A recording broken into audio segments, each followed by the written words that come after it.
انسان کی زندگی میں جو چیزیں اسے بہت زیادہ نقصان دیتی ہیں اور بہت پیچھے چھوڑ دیتی ہیں، دنیاوی معاملات سے لے کر روحانی، اخلاقی، قلبی اور قرب الہی کے معاملات تک کو جو چیزیں نقصان پہنچاتی ہیں، ان میں ایک بڑی چیز غفلت ہے۔ ایک لفظ ہوتا ہے جو ہمیں اکثر سننے کو ملتا ہے کہ آپ کی توجہ نہیں ہے۔ یہ ڈھیر سارے لوگوں کا مطالبہ ہوتا ہے، اہل خانہ بھی مطالبہ کرتے ہیں، کئی موقع پر والدین بھی مطالبہ کرتے ہیں، غرباء بھی مطالبہ کرتے ہیں کہ امیروں کی ہماری طرف توجہ نہیں ہے۔ اور یہ بڑی لازمی سی بات ہے کہ کسی چیز پر جب توجہ رہتی ہے تو وہ چیز بہتر ہو جاتی ہے، اور جب عدم توجہی کا لوگ مظاہرہ کرتے ہیں تو وہ معاملہ خراب ہو جاتا ہے۔ یہ جو عدم توجہ ہے اسی کو غفلت کہتے ہیں، اور جب انسان کے مزاج پر غفلت طاری ہوتی ہے اور غفلت اس پر پوری طرح غلبہ کر لیتی ہے تو پھر اس کی زرخیز زمین کو وہ بنجر کرتی ہے۔ غفلت انسانی دل کے لیے بڑی نقصان دہ چیز ہے اور انتہائی تکلیف اور ضرر کا باعث ہے۔ دلوں پر جو قحط نازل ہوتا ہے، قحط، ویران ہو جاتے ہیں دل، اور جو دلوں پر خشکی نازل ہوتی ہے کہ طبیعتیں خشک ہو جاتی ہیں، یہ غفلت کی وجہ سے ہوتی ہے۔ جو لوگ غافل ہو جاتے ہیں نا، اپنے معاملات کا دھیان نہیں رکھتے، دیکھیں نا، آپ کو کھانا کھاتے بھی غافل نہیں ہونا چاہیے۔ اگر کھانا بھی غیر معتدل کھا لیا جائے تو وہ انسان کی طبیعت کے لیے باعث ضرر بن جاتا ہے، نقصان کا باعث بنتا ہے۔ بات کرتے ہوئے بھی غافل نہیں ہونا چاہیے، کئی دفعہ جملے ایسے نکل جاتے ہیں جو انسان کے لیے پھر شرمندگی کا باعث بنتے ہیں۔ انسان کو غافل ہو کر کوئی کام نہیں کرنا چاہیے، غافل ہو کر، مدہوش اور بے ہوش ہو کر نہیں۔ غفلت دل کو ویران کرتی ہے، طبیعت میں خشکی لاتی ہے۔ غافل کبھی نہ بنے۔ قرآن مجید فرقان حمید نے ارشاد فرمایا کہ اقترب للناس حسابہم، فرمایا لوگوں کے حساب کا وقت قریب آ گیا، وہم فی غفلۃ معرضون، اور وہ ابھی بھی غفلت میں منہ پھیرے ہوئے ہیں۔ ٹائم آ گیا حساب دینے کا، لیکن وہ ابھی بھی غافل ہیں۔ ہمارے جو زیادہ تر نقصان زندگی میں ہوئے ہیں وہ صرف ہماری غفلت کی وجہ سے ہوئے ہیں۔ ہم نے چیزوں پر توجہ نہیں دی، چیزیں گڑبڑ ہو گئیں۔ جس آدمی نے پھول لگائے ہوں، پھل لگائے ہوں، کھیتی لگائی ہو، وہ دانہ ڈال کے پانی دے کے فارغ نہیں ہو سکتا، اسے توجہ کرنی پڑتی ہے۔ اور کسی نے کہا تھا مالی جیندے ہون تو پھر بوٹے سکدے نہیں، اگر موجود ہونا ان کو سینچنے والا، رکھوالی کرنے والا، تو پھر ان کی جڑیں کبھی خشک نہیں ہوا کرتی۔ ہماری جو غفلتیں ہیں یہ بڑی ضرر کا باعث ہیں، نقصان کا باعث، اور مجبوری معاف ہوتی ہے، غفلت معاف نہیں ہوتی۔ اسکول میں پڑھتے تھے، مدرسے میں پڑھتے تھے، تو ایک مجبوری ہو گئی جی، خدا نخواستہ گھر میں کوئی پریشانی ہو گئی تو اساتذہ اس پر سزا نہیں دیتے۔ کوئی خوشی کا موقع ہے گھر میں، فیملی میں کسی کی شادی ہے، اساتذہ اس پر سزا نہیں دیتے۔ لیکن اگر کبھی پتہ چلتا تھا نا کہ یہ گھر سے تو آیا تھا لیکن مدرسے نہیں آیا، یہ اسکول نہیں آیا، رستے میں غافل ہو گیا، تو یہ بات خوفناک تھی۔ یہ قابل سزا جرم تھا کہ تو غافل ہو گیا اپنی پڑھائی سے، تو گھر سے آیا اور یہاں نہیں آیا۔ غفلت قابل سزا ہوتی ہے، مجبوری کی معافی ہوتی ہے۔ ہمارا آج کل جو مسئلہ ہے وہ غفلت کا ہے۔ ڈھیر سارے لوگ ہیں، سمجھدار بھی ہیں، سیانے بھی ہیں، معاملہ فہم بھی ہیں، باشعور بھی ہیں، تعلیم کی ڈگریاں بھی رکھتے ہیں، لیکن اگر ان کی زندگیوں کی تکلیفوں کو دیکھا جائے اور بے آباد روح کو دیکھا جائے اور سجدوں سے ان کی دوری کو دیکھا جائے تو ایک ہی بات سمجھ میں آتی ہے کہ پتہ سارا ہے لیکن لے ڈوبی ہے غفلت، توجہ نہیں کی۔ لائق بچہ بھی نالائق ترین زندگی گزارتا ہے، اس لیے کہ اس کے لائق ہونے کے ساتھ ساتھ اس کا توجہ کرنا بھی تو ضروری ہے نا۔ نرے لائق کا کیا فائدہ اگر وہ محنتی نہیں، اگر وہ توجہ ہی نہیں کرتا، اپنا سبق دھیان سے سنتا پڑھتا ہی نہیں، تو بھی جتنا مرضی لائق ہو پیچھے رہ جائے گا۔ اور کئی نالائق ہوتے ہیں، رٹا لگا کے پاس ہوتے ہیں، پر چلو رٹا تو لگاتے ہیں نا، محنت تو کرتے ہیں نا، جد و جہد تو کرتے ہیں۔ کئی نالائق جد و جہد کے باعث آگے گزر جاتے ہیں، اور کوئی اسی چکر میں رہ جاتے ہیں، میں بڑا لائق ہوں، کل پڑھ لوں گا، پرسوں پڑھ لوں گا، ہفتہ تیاری کر کے پاس ہو جاؤں گا۔ اپنی زندگی سے غفلت کا پردہ اٹھائیں، اور غفلت اس کے لیے فیصلہ کرنے کی ضرورت ہوتی ہے، پلاننگ کرنے کی نہیں، فیصلہ کرنے کی ضرورت ہوتی ہے کہ میں نے اب غفلت کرنی۔ ہم نہ جب بھی کوئی پروگرام بناتے ہیں تو منصوبہ بندی شروع کر دیں، منصوبہ بندی نہ کریں، فیصلہ کریں، کہیں کہ میں نے غافل نہیں ہونا۔ غفلت غرق دنیا کا نام ہے، اپنے آپ کو غفلت سے بچائیں۔ آپ دیکھیں حضرت کعب بن مالک رضی اللہ تعالیٰ عنہ فرماتے ہیں، بخاری میں موجود ہے، فرماتے ہیں کہ جنگ میں پیچھے رہ گیا تھا، میرا خیال تھا کل چلا جاؤں گا، گھوڑے اور سواریاں میرے پاس تیز ہیں، مضبوط ہیں، پرسوں چلا جاؤں گا، تیزی سے بھاگ کے میں پہنچ جاؤں گا، میں قافلے کے ساتھ شامل ہو جاؤں گا، لیکن بس تھوڑی سستی ہو گئی، ذرا غفلت ہو گئی۔ آپ فرماتے ہیں جب سب لوگ چلے گئے حضور علیہ السلام کے ساتھ جہاد میں اور میں پیچھے رہ گیا، تو پھر جب چند دن گزر گئے اور محبوب کے واپس آنے کا ٹائم ہو گیا، تو اب میں غور کرتا سمجھتا تو مجھے مدینے میں یہاں بزدل لوگ نظر آتے، اور کون نظر آتے؟ جو منافق تھے، وہ منافق بزدل دکھائی دیتے، یا مجھے عورتیں اور بچے دکھائی دیتے۔ میں پریشان ہوا، حضور واپس آ گئے۔ جنہوں نے بہانے کیے تھے نا منافقین نے، یہ مجبوری تھی اس لیے نہیں جہاد پہ گئے، یہ جنہوں نے بہانے کیے تھے انہیں مل گئی معافی، اور میں نے سچ بولا، میں نے کہا یا رسول اللہ میں غافل ہو گیا تھا۔ اب کہتے ہیں میں نے جب کہا نا حضور سستی ہو گئی تھی، ذرا غفلت ہو گئی، تو بندہ محبوب سے ہی غافل ہو جائے، بندہ وہیں سے غافل ہو جائے۔ جو دم غافل سو دم کافر، سانو مرشد اے ہو پڑھایا۔ جب کہا نا حضور وہ غلطی ہو گئی، کوئی مجبوری نہیں تھی، تو فرماتے ہیں باقیوں کو معافی مل گئی، میرے ساتھ حضور ناراض ہو گئے۔ ایک دن نہیں، 2 دن نہیں، 50 دن حضور ناراض رہے۔ مدینے کی گلیوں نے مجھے پہچاننا چھوڑ دیا، در و دیوار سے مجھے یوں لگتا تھا کہ میں پردیسی ہوں۔ فرماتے ہیں میں مسجد میں آتا تھا، میں جب محبوب کو دیکھتا تو حضور رخ انور پھیر لیتے، اور مجھے پتا تھا جب میرا چہرہ ادھر ادھر ہوتا تو پھر کریم رحمت کی نظر فرماتے۔ فرماتے ہیں 50 دن مسلسل، پھر مجھے حکم ہوا کہ بیوی بھی بھیج دو، میکے بچے بھی بھیج دو، ننھال یعنی تنہا رہ جاؤ۔ فرماتے ہیں وہ میں نے قید تنہائی کاٹی، لیکن شکر اللہ کا یہ ہے کہ میں سچا تھا، بس ذرا بھول گیا تھا، بس ذرا غفلت ہو گئی تھی۔ تو فرماتے ہیں پھر اللہ تبارک و تعالیٰ نے میرے اوپر فضل یہ فرمایا کہ میری توبہ کا اعلان رب نے قرآن مجید میں فرمایا۔ تو غافل نہ بنے کبھی بھی۔ ہمارا نا مسئلہ یہ ہے، اور آپ نے ناراض نہیں ہونا،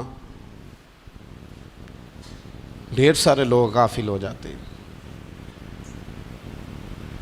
مالدار بھی غافل ہیں، صاحبان علم بھی الا ماشاء اللہ بہت ساری جگہوں پہ غافل ہیں۔ جن لوگوں کو 4 لوگ جاننے لگ جاتے ہیں، کوئی مقام حاصل ہو جاتا ہے، وہ بھی بہت ساری جگہوں سے غافل ہو جاتے ہیں الا ماشاء اللہ۔ غفلت بڑی تکلیف والا منظر ہے۔ جو لوگ سمجھتے ہیں نا میں اب گڈ بک میں آ گیا ہوں، اب میں اچھا ہو گیا ہوں، اب میرے لیے خیر کہا جاتا ہے، مجھے اچھائی شاید یہ مستقل میرے ساتھ رہے گی، تعریف ہی ہوگی ہمیشہ، وہ بھی غافل ہو جاتے ہیں۔ اور یہ غفلت ٹھیک نہیں ہوتی۔ وجہ دیکھنی چاہیے کس وجہ سے انسان کو وقار مل رہا، عزت مل رہی۔ اپنی زندگی سے غفلت کو اتار پھینکیں۔ تھوڑی دیر کی تو غفلت ہوتی ہے، لمبی تو نہیں۔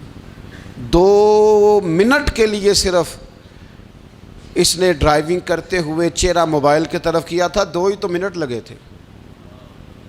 لمحوں نے خطا کی تھی، صدیوں نے سزا پائی۔ لمحوں نے خطا کی تھی، صدیوں نے سزا پائی۔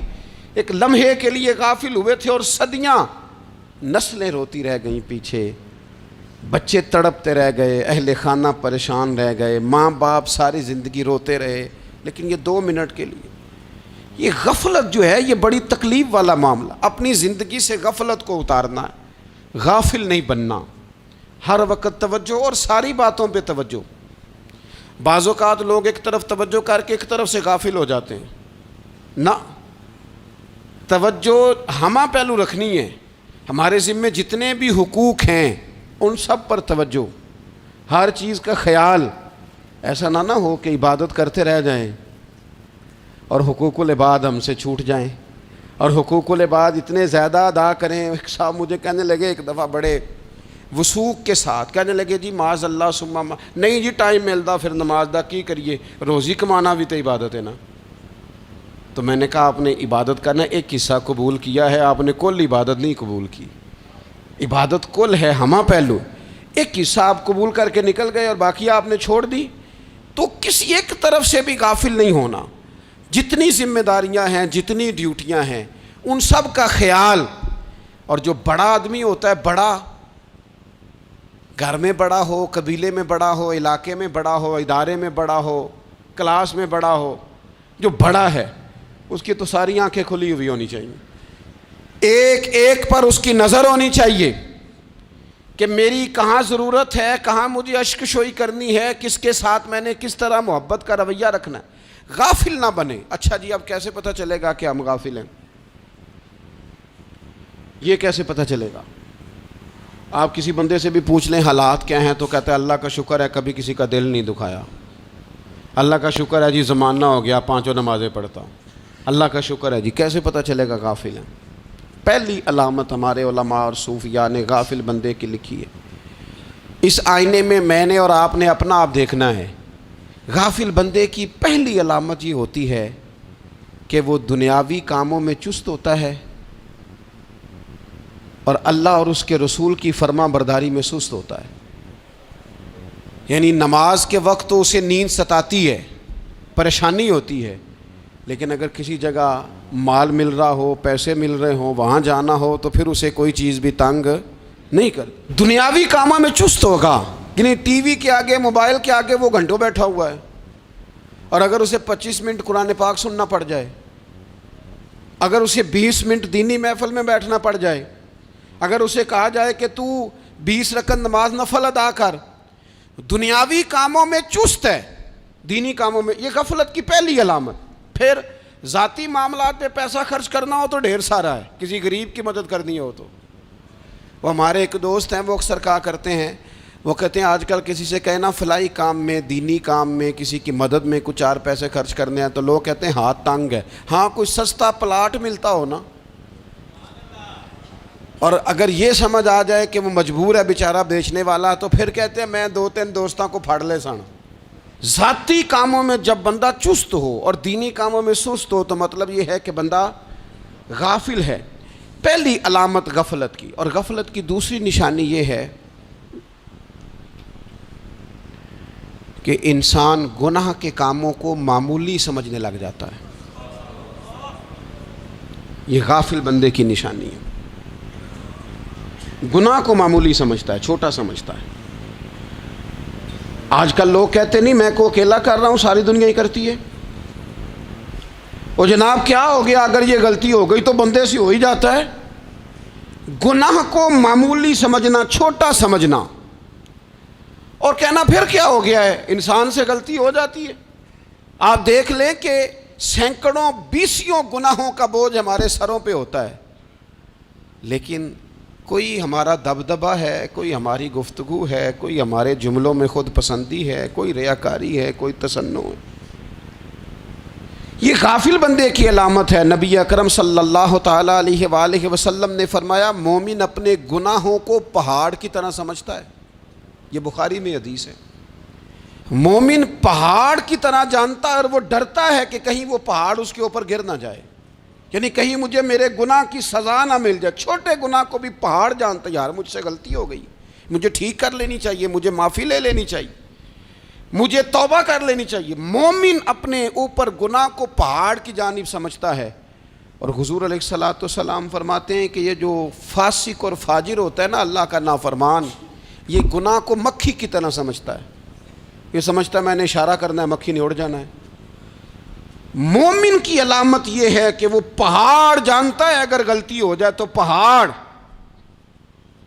امام اعظم ابو حنیفہ رحمۃ اللہ علیہ گزر رہے تھے تو بارش ہو گئی تھی اور کوفہ میں کیچڑ تھا، تو آپ نے جو جوتے پہنے ہوئے تھے ان جوتوں سے چلتے ہوئے نا آپ کے پاؤں سے کچھ مٹی اڑی، تو سامنے ایک یہودی تھا، اب اس زمانے میں دیواریں کچی ہوتی تھیں، اس کے دیوار پر جا کے وہ مٹی جو تھی وہ لگ گئی۔ اب امام صاحب بڑے پریشان ہوئے کہ میں نے اس کی دیوار کو آلودہ کر دیا۔ یہاں تو لوگ اپنی اینٹیں رکھتے رکھتے کئیوں کی دیواریں توڑ ہی دیتے ہیں، اور پھر وہ اس پر ماننے کو بھی تیار نہیں ہوتے، تسلیم کرنے کو بھی تیار نہیں ہوتے۔ وہ کہتے ہیں پھر کیا ہو گیا، اب ہمارا یہاں گھر ہے تو ہم نے ٹرالی منگوانی نہیں تھی، ہمارا حق بنتا تھا۔ امام صاحب کے پیروں سے ذرا کیچڑ اڑا، یہودی کی دیوار پہ لگا، اس کی کچی دیوار تھی۔ امام صاحب پریشان ہو گئے، سوچنے لگے کہ اگر میں دیوار سے یہ کیچڑ اتارتا نہیں تو یہ بھی زیادتی ہے، میں نے اس کی دیوار کو گدلا کر دیا، اور اگر میں اتارتا ہوں تو کچھ مٹی اس کی دیوار کی بھی اتر جائے گی، کچی دیوار ہے، یہ بھی زیادتی ہے۔ مومن گناہ کو پہاڑ کی طرح سمجھتا ہے کہ کہیں گر نہ جائے، اس کی بھی کہیں سزا نہ مل جائے۔ امام صاحب نے اس کے دروازے پہ دستک دی، وہ باہر آیا تو اتفاق سے وہ آپ کا مقروض بھی تھا، اس نے پیسے دینے تھے۔ باہر نکلتے ہی کہنے لگا اوہ آپ تو قرض لینے آ گئے، میرے پاس تو ابھی گنجائش نہیں ادا کرنے کی۔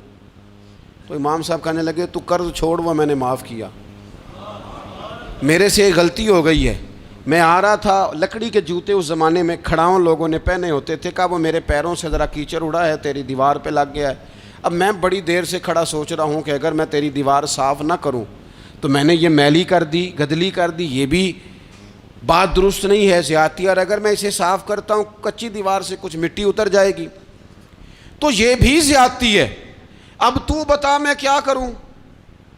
تو بے موسمہ پھل تھا نا یہ، تو بے موسمہ پھل دیکھ کے بندہ حیران ہو جاتا ہے، جو باتیں روٹین میں نہ ہو رہی ہوں وہ ذرا انوکھی لگتی ہے، بندہ حیران ہو گیا، غور سے امام صاحب کا چہرہ دیکھنے لگا، غور سے چہرہ دیکھنے لگا، اور پھر تھوڑی دیر سوچنے کے بعد کہنے لگا حضور پہلے میں نے دین اسلام کے بارے میں پڑھا اور سنا تھا، آج میں نے دین دیکھا ہے۔